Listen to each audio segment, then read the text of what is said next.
Hello, hello, hello. This is Adelai Brown, your heart coach, and I want to welcome you to episode 2 of the HeartLine with Adelai Brown. I am so excited to be here with you today. I'm so excited to be doing this work with you. I'm so excited for us to be on this journey together. As you know, I am your heart coach and we grow heart equity. What is that?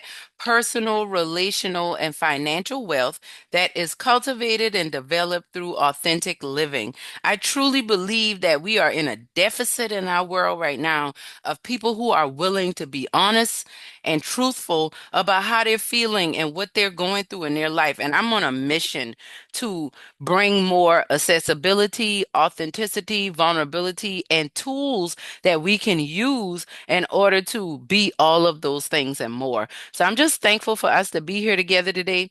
I'm just thankful for us to be going along this journey of hard work together. And, I'm just really excited about just the work that we're doing and that we're going to continue to do. Um, when I talk about doing hard work, heart for me, it's an acronym, and I have various words that I use when I'm describing what heart means to me. But as for today, where I am today, heart is an acronym that stands for honesty, enlightenment, authenticity, revitalization, and transformation. Now, as we go through the season, as you hear me talking, I may interchange those letters. But typically, when you hear me talk about hard work, this is the type of work that we're doing. Hard work. We're being honest, we're being enlightened, we're being authentic, we're being revitalized for transformational living. Because I don't know about you, but I know that I came from a space in my life and still working through. I don't want to be where I used to be. I don't want to feel like I used to feel. When I was pregnant at 17 years old, I felt worthless. Even raising my kids, being a married wife with children, there were many times that I felt worthless. You know why? Because I didn't have a true value of myself. I was valuing myself and validating myself through the lens of other people. And so this podcast, this show is a space for us to come together and be honest. Let's be honest about how we feel. Let's be honest about where we are. Many times in life we make decisions out of insecurity. We are trying to prove to ourselves and others that we are better than what we feel. Because if we would be honest about the thoughts that we have on the inside of us, many of us don't think much of ourselves. We speak very harshly and negatively to ourselves. And we say mean and nasty things to ourselves and about the people that we love. All because we don't have a good system, or we don't have a good grasp on where we are right now. I like to tell my clients and just individuals that I'm working with, we need to always have a GPS in our life. And I guess my question for you right now is, where are you? In the GPS of life, where are you? Do you know your location? Is your location available to other people, or have you made your location private? Are you the type of person that you are always there for everybody else, but when it's time for you to get help, you don't ask for help? And even if you ask for help, you don't make room for people to actually give it to you. Where are you? Where are you in your life right now? Are you proud of yourself? Do you love yourself? Do you love where you are right now? Because I can tell you, like, growing heart equity for me is a very personal, it's the way I live my life. And I invite you, Heart Tribe, into this. I look at heart equity as like a garden. It's like a property. You got a big piece of property. I'm a realtor by trade. So I got a big piece of property, and growing heart equity on this property, as far as the Heart Tribe is concerned, I'm inviting you into the garden, inviting you in to the plethora of fruits and vegetables and other goodies that are out there.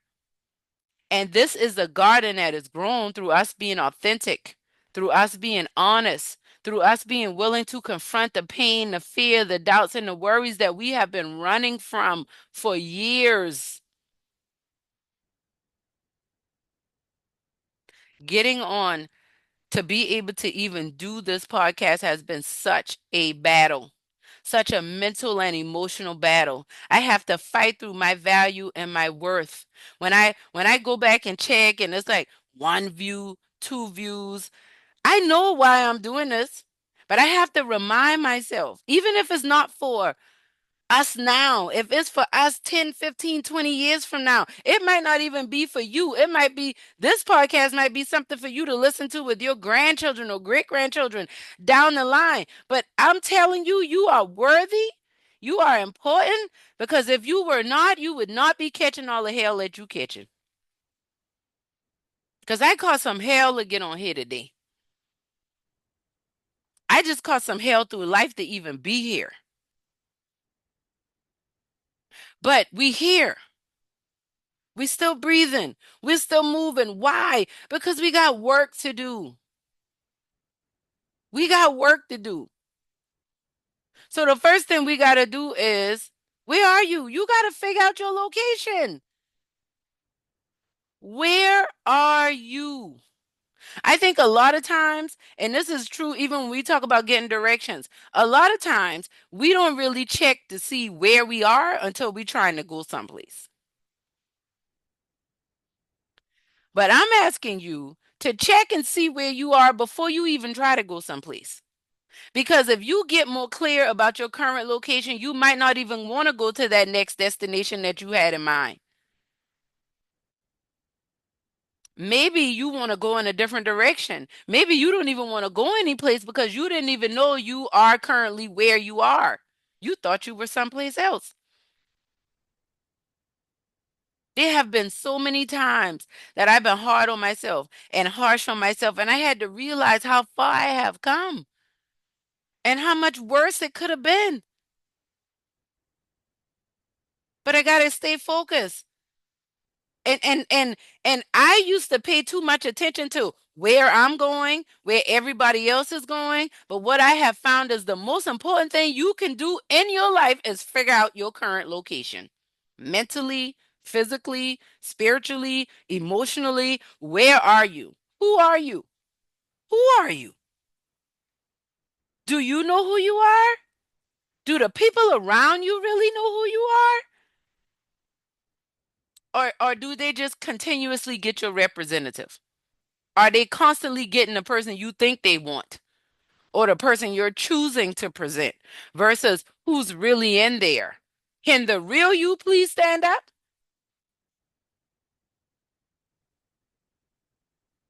I have found in my life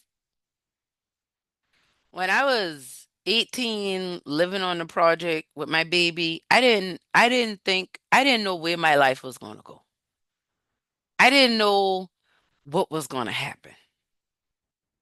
I didn't know. But I knew I wanted more than what I had at that time. But I was afraid to dream because it felt like every time I dreamt about anything, I was so disappointed. But everything changed for me when I developed a relationship with Christ. Now, I grew up in the church. I got baptized at 6 years old. I vaguely remember having like spiritual experiences as a kid. I just remember knowing that Jesus was real and he was the Son of God. And I knew the Holy Spirit was real. I knew they were all separate, but all one. And I couldn't understand that. But I knew it was true. I just knew it. So when it was time to get baptized, I wanted to get baptized. Now, another thing is we used to be hungry in church. So I wanted to get baptized too because I wanted to be able to take communion because in my little brain, that little wafer and that little bit of wine, because it was still wine back then, that was going to fill me until dinner after church, right? But I've always had, like, when I started developing a relationship with Christ when I was about 20, 21 years old, just about to turn 21, I had a spiritual awakening, I guess you could say, where Christ presented himself to me in my living room. And I feel like, and that was in 2003. So this is 2025. So that was 22 years ago. And I feel like for the past 22 years, Jesus has been wooing me in, constantly trying to remind me how much he loved me, how much he cared about me. Even if my mama didn't do it, my daddy didn't do it, the men in my life didn't do it, Jesus was trying to let me know he's doing it. He's always done it. But I limited Christ and the power of the Holy Spirit by people. I limited Christ by what I saw people doing and how people treated me and acted with me and interacted with me. And so for years, I like tried to fit a mold. I tried to be good enough. I tried to get in the church and get active in the church and raise my children in church and try to be a good wife and try to do all of those things. But like I can say, over those 22 years, I'm back to where are you? I'm back to where are you?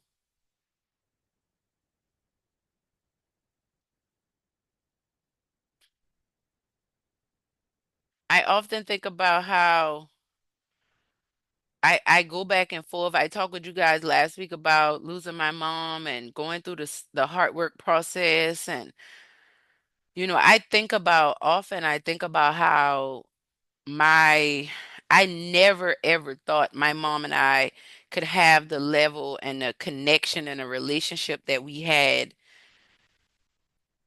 at the time of her passing. And as hurtful as it is to miss her, especially to miss her with us being so close. Because I think about people who, it's a lot of people. You listening to me right now, you don't like your mama, but you act like you do. You very angry with her, very upset with her, but you act like you do, right? You real angry with your father, but you act like you don't. But it shows up in your relationships. It shows up. Um, It shows up in your relationships. It shows up in your health. It shows up in your business, your professionalism or the lack thereof. It shows up in how you show up in like with your friends, with your neighbors. So all I'm saying with the Heartline, that's what it is. It's just the Heartline. It make me. I'm old school. I grew up when they still had hotlines you could call on the phone with phones that did not look like this, right? You could call a hotline, call into the radio, call on and get some information, share who you are, let people know what's up with you. Like, and when I think about the Heartline, it's like this is a space for us to know that this is a line where your heart is always welcome. I'm asking where you are because your heart is struggling right now. Our bodies were never designed to deal with the level of stress you deal with on a daily basis. And you lie and say you're okay when people ask you. And I get it. You like, well, ain't no need to complain. It ain't going to change nothing. But there is a need to tell the truth because it will. There is a need to focus more on what you want versus what's in front of you. Because when you change the things that you're looking at, the things that you're looking at when you change the way you look at the things you're seeing begin to change. I thought that I could perform. I thought that if I could just sell enough houses, or even when I was still working in doctor's office, if I could just get a promotion and a raise, I got out of healthcare because I realized that in order for me to get higher well, it's different now, but at that moment, I said, wow, every office I found myself in, it's like I hit the ceiling of how far I could go without having to get another degree or figure something else out. Well, now as a businesswoman and coach and consultant, I know I didn't max out. I could own the practice. I don't have to be a doctor to own the practice. And I'm still working on doing something like that. But I know that I've always been driven and always been focused to move forward. But a lot of that had to do with, yes, I'm smart. Yes, I can do things. But a lot of that had to do with, I just was so insecure. I've been trying to find ways to validate me. I talk about that in my book, Help Save Me from My Broken Heart. When I got married, I feel like my husband is almost like he did me a favor. Like I wasn't worthy of being a wife. It's like he did it because he felt sorry for me. That's not why he did it, but that's how I felt. Because my father, I've never been a big priority in his life. So if you're not a priority in your parents' life, especially a girl with her dad, it's hard to believe that other people will prioritize you, especially when they don't have those titles. I realized that when my mom got pregnant with me and she dealt with the things that she had to deal with, what you probably don't know this, go research it for yourself. Children carry the trauma of their mothers in utero. So you will say things like, I always been like this. This just always been my personality. It wasn't. You weren't designed to be like that. But that's as far back as you know you've been like that because you in the womb. The enemy was trying to alter your ego. The enemy was trying to alter your plan. The enemy was trying to stop you from doing what you're doing or what you're moving towards doing right now. And you got to go forward. Today, me recording this podcast, I almost didn't do it. I'm being honest with you that I was really inundated with thoughts of this isn't good enough. You're not good enough. Nobody wants to hear that. The devil is a liar because I know it's somebody out there that's giving your all to everybody else. You checking off all the boxes. You doing everything they told you to do and you still feel like shit. It's okay. I promise you it's okay. I promise you that you don't have to go through that like that no more. You don't. But you got to be willing to make some changes. You know what I realize? When we are in situations, because we still talking about your GPS. Where's your location? You located you in a messed up situation right now. Now what you gonna do? A lot of us, because we're so concerned about what people think about us, what people gonna say about us, how are people perceiving us, what's the buzz? Can I advance? Can I grow? Like a lot of us are so focused. We think that if we get that house, we get that car, we get that dollar amount, if we get those friends, then that feeling of inadequacy, that feeling of not enough is going to go away. It is not going to go away. That's why you got to work on it from the inside out. Where are you?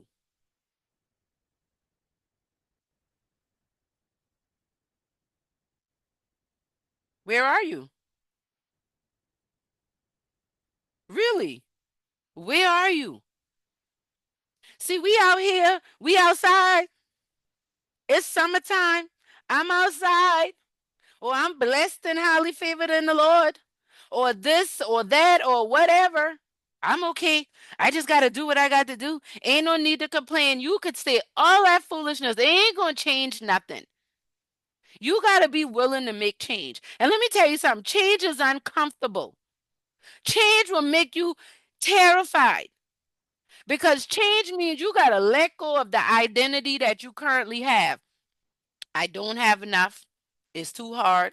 I can't do it. That's all associated with the identity, the lie identity that you have right now. Shout out to Myron Golden. This lie identity that you have, you not enough. You can't do it. People like you don't get to places like that. It's not going to work out for you. Or you might be believing, well, it can't work out for you because it's working out for this person. It can't work out for you because of all the things you did in your past. You got to forgive yourself. You got to forgive them, but you got to be willing to be uncomfortable for you to get to the location you want to get. You in a certain location, but to get to that destination, you're going to have to be uncomfortable. You're going to go through some stuff you don't want to go through. You're going to be very frustrated. You're going to lose some people in this process. Yes, you are. Because a lot of people cannot handle you whole. Let me say this in a different way. We're all whole. Psalm 139 tells us that we were fearfully and wonderfully made. We were carefully knit in our mother's womb. That means God put your nose, the nostrils you have, the eye, all of those things were intricately woven together while you were being formed in your mother's womb.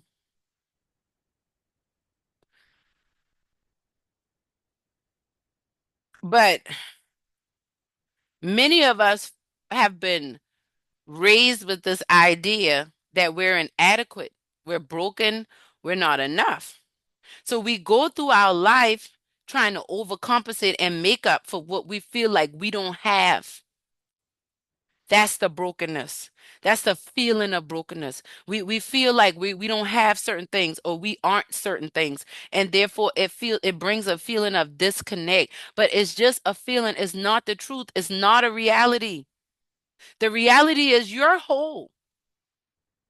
When you put an acorn, a little seed in the ground, you put it in the right environment, a big, great old oak tree comes out of that acorn. You don't have to add anything else to that acorn, just like you in your mama's womb as the acorn. You in your mama's womb, the acorn. And as a acorn don't need nothing added to it to be an oak tree outside of water, sunlight, and the right soil. See, we so focused on trying to alter our seed instead of embracing all we are. And then the other thing we have to be more intentional about is our environment. You checked your location, but where are you? Is this environment a healthy environment for you to grow, for you to thrive? You're already whole. But let me tell you how I see that. God gave me this revelation, and maybe I heard somebody say this, but in my quiet time earlier this week, I heard this, and it was like, you're whole. And it's just like you living in a house. Like right now, I live in a house that has 3 bedrooms, 2 bathrooms. We got an eat-in kitchen, a living room, and a den, a converted garage into a den, right? Now, if I lived in this house and only lived in the kitchen, the living room, and the bathroom, and those are the only places that I live, I do have a living space. I do have some place to be, but I have not experienced the wholeness of this home because there are other rooms. There's another bathroom. There's 3 bedrooms. There's a washroom. There's a converted garage. I'm choosing to only stay in these confined areas, but there's so much more to explore about this home. But I don't because it's not in my normal pattern, or maybe I'm afraid to open that door. I'm scared of what I'm going to find behind that door. I don't even want to go down that hall. That hall is too dark. So we choose to live a very limited life and believe the lie that we are broken. You are whole. You just have not experienced or explored all of who you are. And my question is, are you going to? Because once you figure out your location, when you drop your location and you figure out your location, then and only then should you start working on a destination. And my encouragement to you would be get to know all of who you are before you go again trying to explore somebody else, trying to fix somebody else, trying to heal somebody else, trying to make somebody else life right and perfect and all the things. No, it's time to focus on you. When I started really seeking God on like, how do I get closer to you? How can I be a better person? The Lord started teaching me, you got to take better care of yourself. You get angry with your kids because you're trying to help them and support them with things, and it's like they're rejecting you. They want to do their own thing. They want to figure it out. You get upset. Why get upset when somebody don't want you to give them something? Take it someplace else. Or matter of fact, give it to yourself. It blew my own mind how I get upset when I I set boundaries to protect myself, and when I have to maintain the boundary, it hurts. If I constantly getting Cash App requests and notifications, yeah, I'm gonna help out, but not all the time. Do I want to send it all the time? Absolutely. But if I send it all the time, am I going to be encouraging my children to be responsible, to take care of themselves, to carry their own weight? No. So sometimes when you start your journey or you're heading to your destination, you have to understand you're not gonna feel like it. It's not gonna feel good. It's not gonna be all warm and fuzzy. It's gonna be a lot of anxiety, worry, fear, doubt. You have to confront the barriers that have been in your head, the things you've been avoiding. I was talking with my aunt the other day, and we were talking about how she was working on something, and she was working on something, and she went like she could have went directly to somebody to get help, but because we are so independent, and I related so much to her because I would have done the exact same thing that she did. Instead of going straight to the person that could help her and cut the chase, she went around in circles to so that like she went through other avenues. So it's like you got a straight route to get to the destination, or you got the scenic route. We know the scenic route takes longer, and sometimes it's like a detour. We don't want to do that. But she took the detour route, the scenic route, when she could have took the straight route, but she took that route because what it boiled down to was avoiding rejection. So instead of going directly to that person, she went to her own thoughts. She sat in her independent nature and mindset because that's what has protected her. That's how she has survived. And she proceeded to do it the way she always do it. Reach out, connect with people, communicate. But what ended up happening was she still ended up having to go back to that person. She couldn't get it done from her old way of taking care of it. She had to get it done from their new way of living. And I want to commend her. She's doing a great job of working on herself. So when she did go directly to this person, they were like, "Yeah, I can help you. I can get this done." It's like, wow, I went all the way around the bush when I could have just went directly to this person. But really, it was more so about that's what I've been doing. This is just how I live. I want you to stop and just really stop and think and look at where are you located right now? Where have you been trying to go? Is that even where you need to go? Or do you just need to take some time in your current location and get a better understanding of where you are? Why are you like that?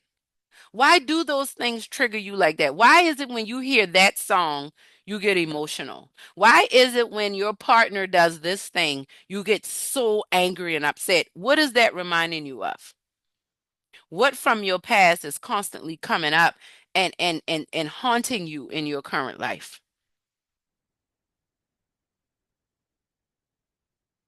We always talk about chasing the bag. We always talk about securing the bag. We always talk about you got to walk by faith and not by sight. How about figure out where you at by faith? Before you try to walk by faith, how about you heal by faith right where you are and then start walking? Because I can promise you, if you take more time to focus on you, like right now, you could tell me everybody in your life that's around you that's doing things that's causing you not to be able to do what you want in life or be where you want to be in life. And I can promise you it's not them. I'm living this reality right now. I can't blame nobody for where I am. I made decisions to get me in this situation. I've been dealing with grief. I've had to go through some things, and I realized that where I want to be in my life, I cannot take a lot of these beliefs and behaviors with me because that is not congruent with the way of life that I'm dreaming and aspiring to be. So feeling inadequate, having low self-esteem, second guessing myself, that doesn't fit in where I'm going.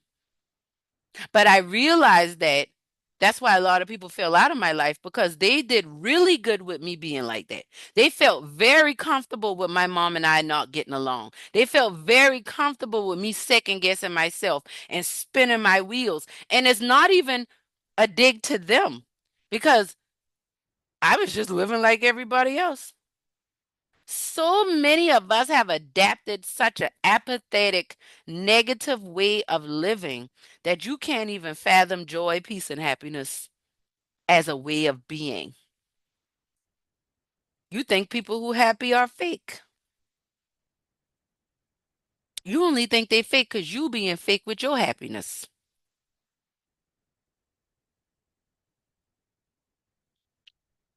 We're going to heal and grow together. I've been doing hard work like this. It's been a long time. I can't, I try to pinpoint when I started and all this stuff, but I feel like this, I started journaling. I found a journal. I was writing in one of my journals in 2002, and I was praying for God to make me better. I was praying for God to help me not be so bad and do so many bad things. And as I read that as a mother of children that age now, because at the time I was 20, getting ready to turn 21, I don't want any of my children to feel that way about themselves. That's not true. I didn't have a close connection with my mother at that time, so I getting validation from her, I wasn't even talking. I was completely estranged from my father at that time.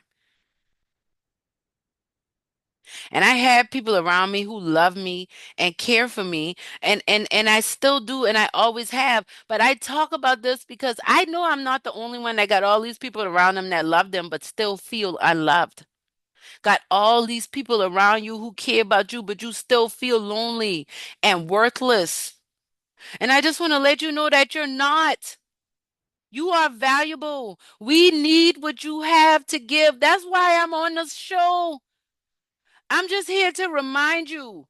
I'm just here to remind you of how awesome and how amazing you are. And if nobody else ever told you you matter, you're worth it.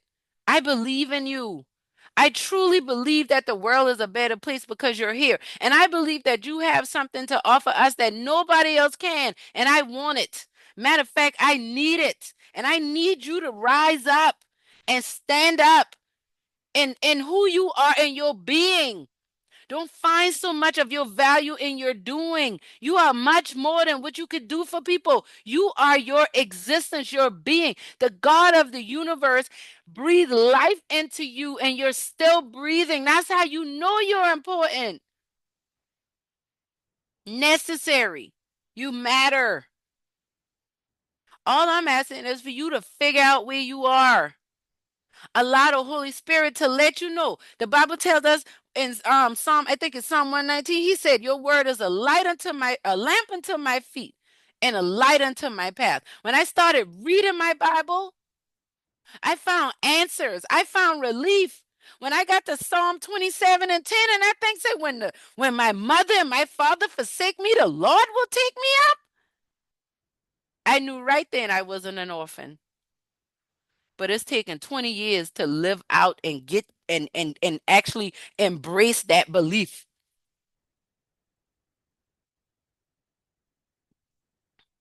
It's taken 20 years for me to do that. It's taken 20 years for me to embrace that belief. It's taken 20 years for me to realize, no, I'm not an orphan. My mama had to die for me to realize I'm really not an orphan. I remember looking at her dead body on that bed and the Holy Spirit reminding me that I am with you. I will never leave you nor forsake you.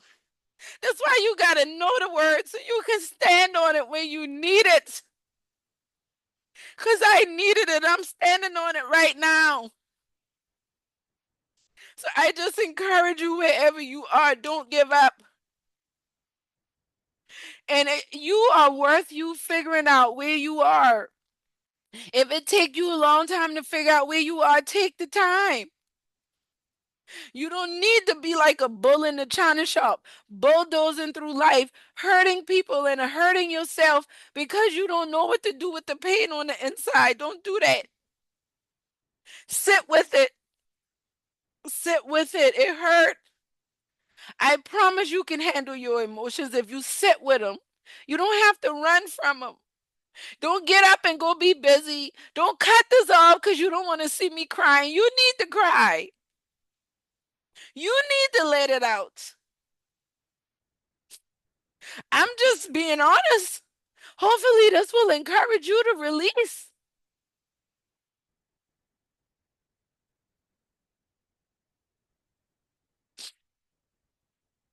Oh. So when you hear me talk about my heart work process, the divine heart transplant, how we grow heart equity, that's how we grow heart equity. That's the system we use to grow heart equity, our heart work process. It's these 6 steps, and I'm going to keep talking about them because I live them.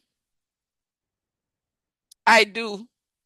That's why I'm still here. That's why I can still talk to you. I've been going through a lot. I've been going through a whole lot, just like all the rest of us. But I'm pushing through because I truly believe this is what I'm called to do. So if you needed inspiration today, just know that I'm doing this for you and for me. I'm doing this for us. I'm doing this for the ones that's going to come after us. I want to leave this world a better place than it was for me. So how do I find my location? How do I help others find their location? First thing, you got to get connected. We have a basic human need for connection. It's all a part of our development. Even children that don't make connections with their parents, they talk about premature babies and newborns born with issues. The children that usually don't make it are the ones that get the least amount of connection, the least amount of skin to skin touch and feel that love. And so when the first step you got to do to locate where you are in your life, you got to get connected. And for me, it's to Jesus Christ. To you, whatever God of your understanding, like my mom used to say. But I'll be honest, saying no other God but Jesus. I would not be able to do this with you if it wasn't for my connection. I would not have been able to make it through feeling and finding my mom a cold dead body at my house. If it wasn't for my connection with Christ, I wouldn't be able to manage not talking to people I love for reasons I don't even understand. I wouldn't be able to manage some of the turmoil I've been going through in my life if it wasn't for my connection with Christ. You got to have your faith rooted. Matthew tells us about the one who builds his house on the rock and the one who builds his house on the sand. I'm going to read that to you because that pretty much summarizes what connection means. Hallelujah, Lord. I thank you. Whew, Jesus. All right. I think it's this one.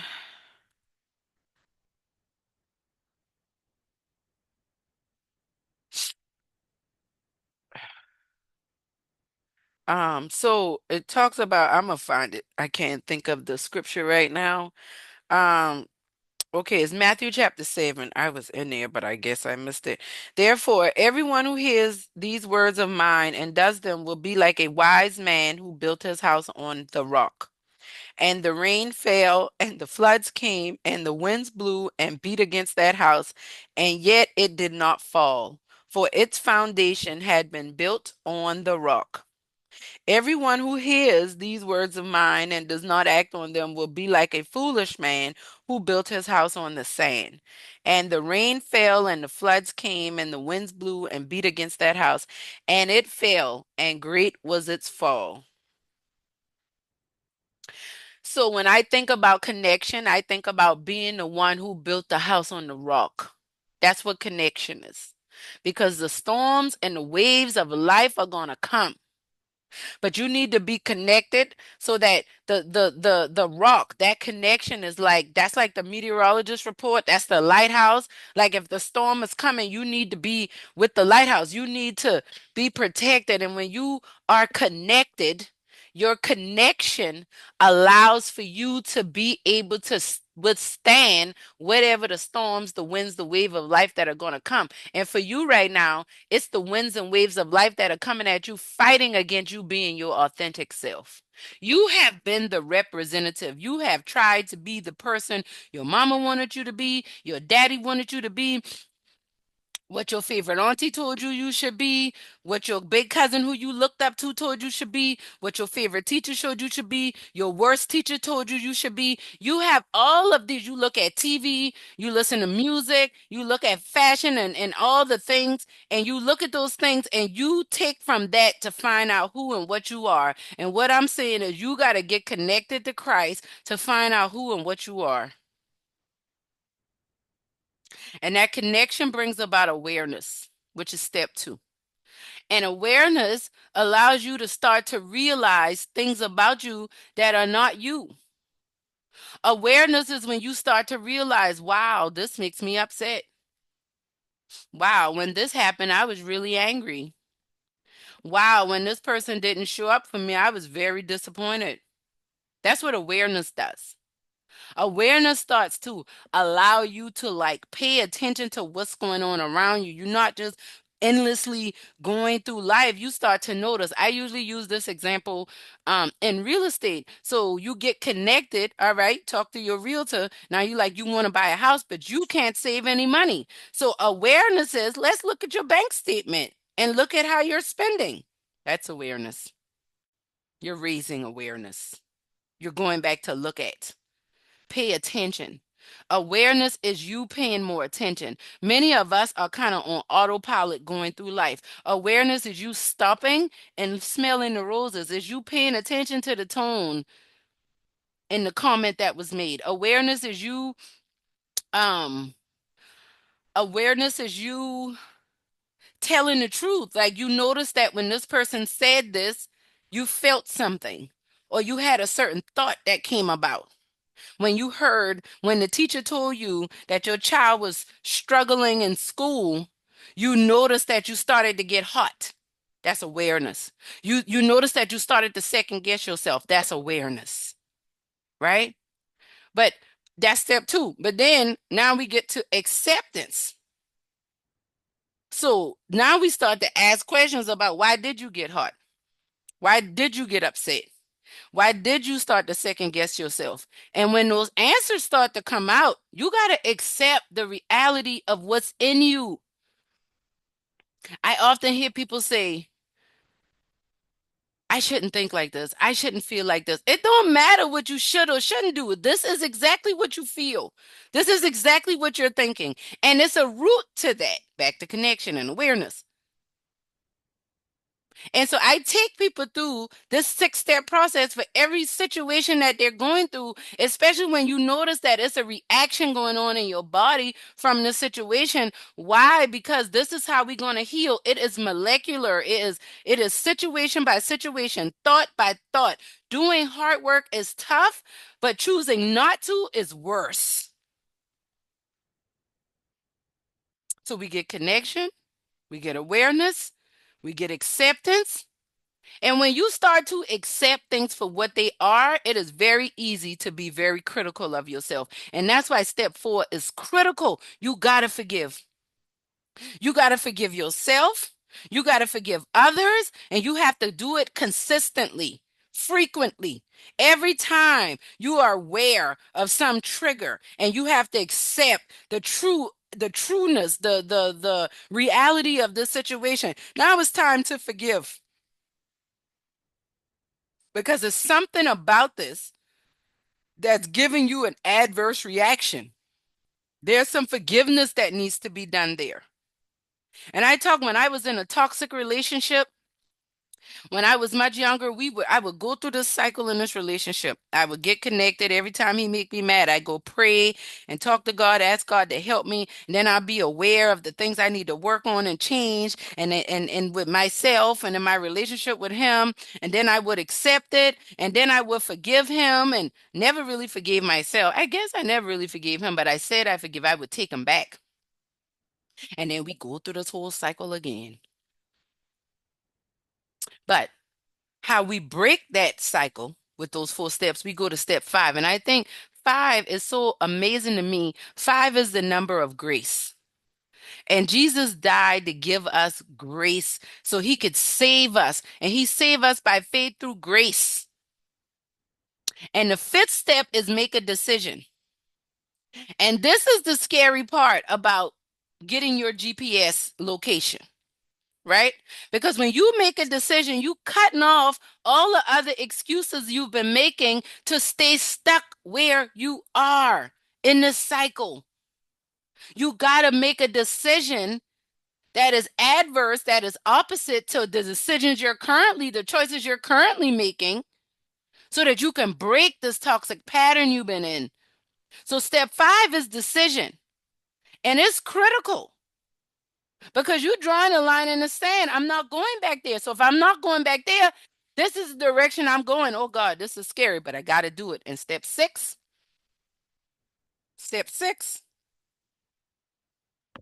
take action. Now you just got to do it, which is, I think, the hardest part. Because we stay in our head, we will be faithed, pray, worship, do all that. We'll get the revelations, be willing to forgive people, write out the plans. We be like Habakkuk, write the vision, make it plain, and don't do nothing. And sit right there. That's just sitting on whatever God telling you to do. That's sitting on the directions to get to the destination he telling you to go. Because you so stuck in the past. You so disconnected. And disconnection brings about dis-ease. And it's time for us to heal. So I encourage you, as you go throughout this week, ask yourself, where am I?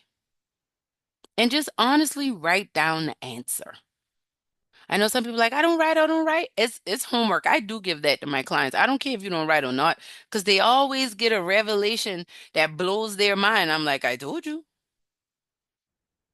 But even if you don't write, do a voice note. Ask yourself the question, where am I? And I'm encouraging you to be kind enough to yourself and patient enough with yourself to really receive the answer, because that's awareness. And from there, you can learn acceptance, forgiveness. You can make a decision and you can take action towards the life that you want to live, not the life that you feel like you ain't got no choice but to live. You have options.